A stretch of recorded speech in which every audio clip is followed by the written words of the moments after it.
Hello बच्चों, हम यहाँ पर class 7 का चैप्टर नंबर 16 जो है देखिए नेचुरल रिसोर्सेस, ये चैप्टर हम यहाँ पर देख रहे हैं। मराठी में हम ये चैप्टर यहाँ पर एक्सप्लेन कर रहे हैं।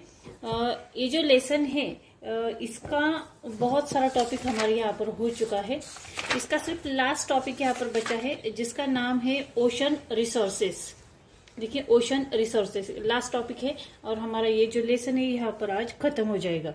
ठीक है, तो स्टार्ट करते हैं कि ओशन रिसोर्सेस मराठी में मैं यहाँ पर एक्सप्लेन कर रही हूँ, इसलिए मराठी में ही बात कर रही हूँ। आपला पुढचा टॉपिक जो आहे तो आहे ओशन रिसोर्सेस, त्यालाच आपण सागर संपत्ती असे म्हणतो। ठीक आहे, name the oceans of the earth, पृथ्वीवरील महासागरे कोणकोणती आहेत आणि how is the sea water useful to us even though it is salty. समुद्राचे पाणी खारट असून सुद्धा ते आपणास उपयुक्त का ठरते, या प्रश्नांची उत्तर आपण इथे बघणार आहोत। We have learn that oceans occupy a greater part of the earth surface than land does, म्हणजे पृथ्वीवरील जमिनीपेक्षाही अधिक भाग हा सागराने म्हणजे समुद्राने व्यापलेला आहे, हे आपण अभ्यासलेलेच आहे। Energy can be obtain on a large scale of oceans, म्हणजे महासागरापासून मोठ्या प्रमाणावर आपल्याला काय मिळते तर ऊर्जा मिळते, आपण ती ऊर्जा प्राप्त करू शकतो। आणि sea waves at high and low tide and oceans currents are being use for generation of power. या भरती आणि ओहोटी, समुद्रावरती जी भरती आणि ओहोटीच्या ज्या लाटा येतात आणि समुद्र प्रवाहाचा हा जो उपयोग आहे तो आपण ऊर्जा निर्मितीसाठी करतो, म्हणजे याचा उपयोग ऊर्जा निर्मितीसाठी केला जातो। Last year we have learn something about this in geography. मागच्या इयत्तेमध्ये म्हणजे लास्ट इयरला आपण भूगोल या विषयातही ही माहिती घेतलेली आहे। There are reserve of a variety of natural resources in sea water at the bottom of the sea and beneath the sea bed too. म्हणजे काय बघा की सागर जलामध्ये आणि सागर तळामध्ये, सागर जल, सागर तळ आणि सागर तळाच्या खाली विविध नैसर्गिक साधन संपत्तीचे साठे आपल्याला इथे बघायला मिळतात। आणि these resource available from seas and oceans are called marine resource. हे जे रिसोर्स म्हणजे समुद्र आणि महासागरापासून प्राप्त होणारे ही जी संपत्ती आहे तिला सागर संपत्ती किंवा ओशन रिसोर्स असे आपण म्हणतो। ठीक आहे, त्यानंतर पुढे बघा mineral and bio resource from oceans, म्हणजे सागरी खनिज आणि जैविक साधन संपत्ती।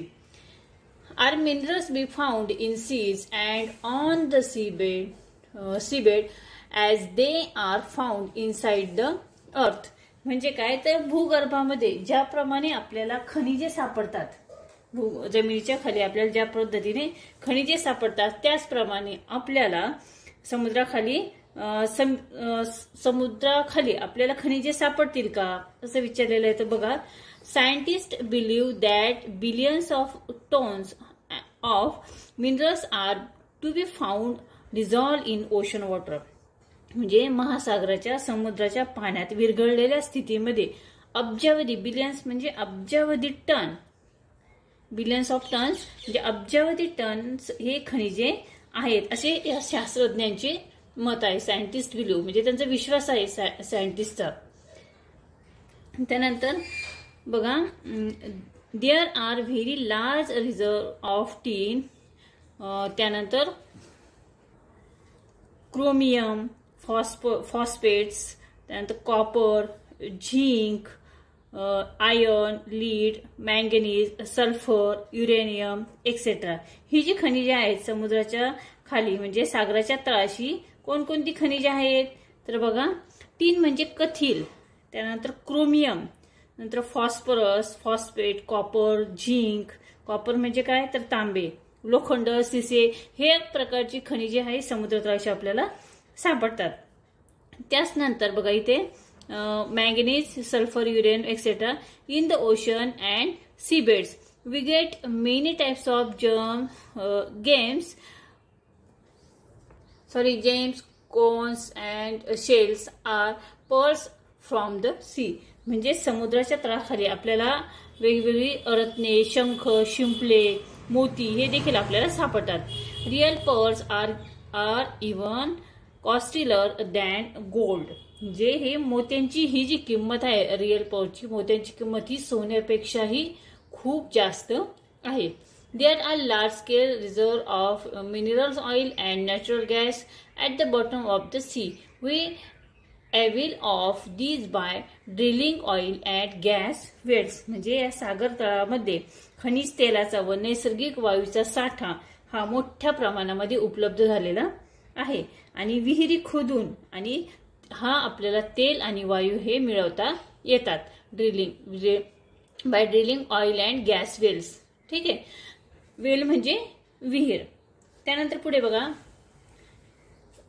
सागर संपत्ती, मरीन वेल्थ म्हणजे सागर संपत्ती.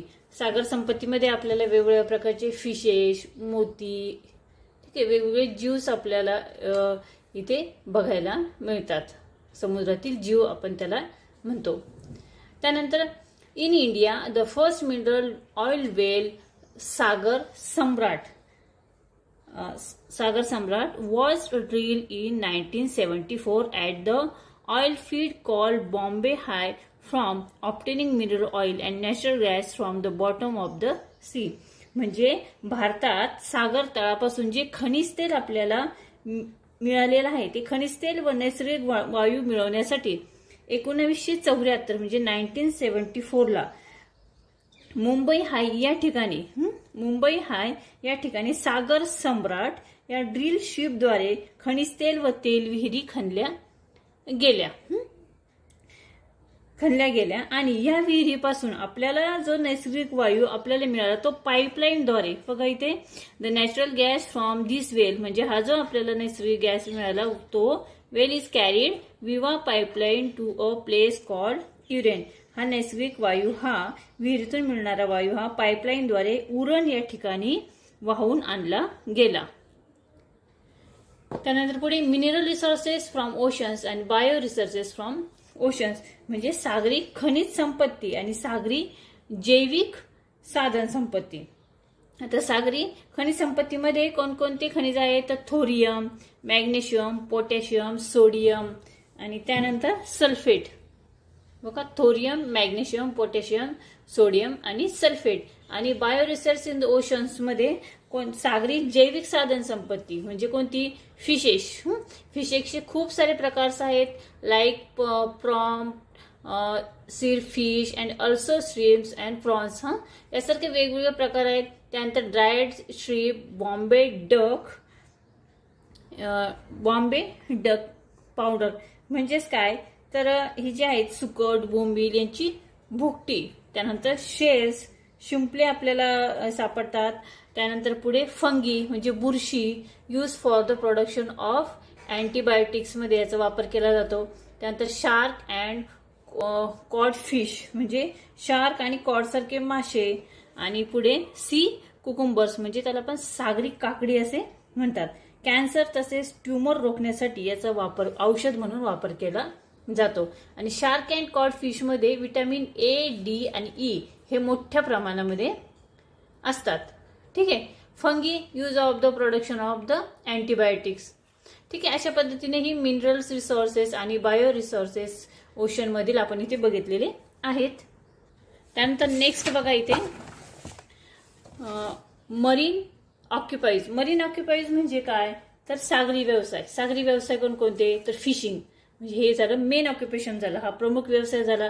त्यानंतर दुसरा salt farming, big industry. Salt farming म्हणजे मिठागरी, मिठाची शेती हा मोठा उद्योग आहे. त्यानंतर तिसरा transport business sea. Transport business म्हणजे ट्रान्सपोर्ट बाय सी. वाहतूक व्यवसाय म्हणजे सागरी मार्गाद्वारे वाहतूक व्यवसाय. त्यानंतर सी टुरिझम म्हणजे सागरी पर्यटन, मीन्स बाय फिनान्शियल इन्कम, आर्थिक उत्पन्नाचे हे चांगले साधन आहे. आणि मॅन्युफॅक्चरिंग डेकोरेटिव्ह आर्टिकल्स म्हणजे शोभेच्या वस्तू बनवण्यासाठी सुद्धा यातील जे शंख, शिंपले, मोती सापडतात त्याचा वापर केला जातो. ठीक आहे. तर अशा पद्धतीने आपण हा लेसन इथे 4 ते 5 व्हिडिओमध्ये आपण हा लेसन इथे बघितलेला आहे. या लेसनचा प्रत्येक टॉपिक आपण इथे बघितलेला आहे आणि मी तुम्हाला मराठीमध्ये व्यवस्थित एक्सप्लेन करून सांगितलेलं आहे. आय होप हा व्हिडिओ तुम्हाला नक्की समजला असेल. मागील सर्व व्हिडिओ तुम्ही जर बघितले नसेल तर त्याच्या लिंक मी ते डिस्क्रिप्शन बॉक्समध्ये देत आहे, तर तुम्ही जरूर बघा, म्हणजे तुम्हाला हा लेसन व्यवस्थितरित्या समजेल. हा व्हिडिओ कसा वाटला कमेंट्स करून नक्की कळवा. व्हिडिओ आवडला तर व्हिडिओला लाईक शेअर करा. चॅनलवर नवीन असेल तर चॅनल सबस्क्राईब करा. पुढच्या व्हिडिओमध्ये आपण चॅप्टर नंबर 17 जो आहे तो इथे बघणार आहोत, इफेक्ट ऑफ लाईट. ठीक आहे, पुन्हा भेटूया पुढच्या व्हिडिओमध्ये. तोपर्यंत बाय बाय.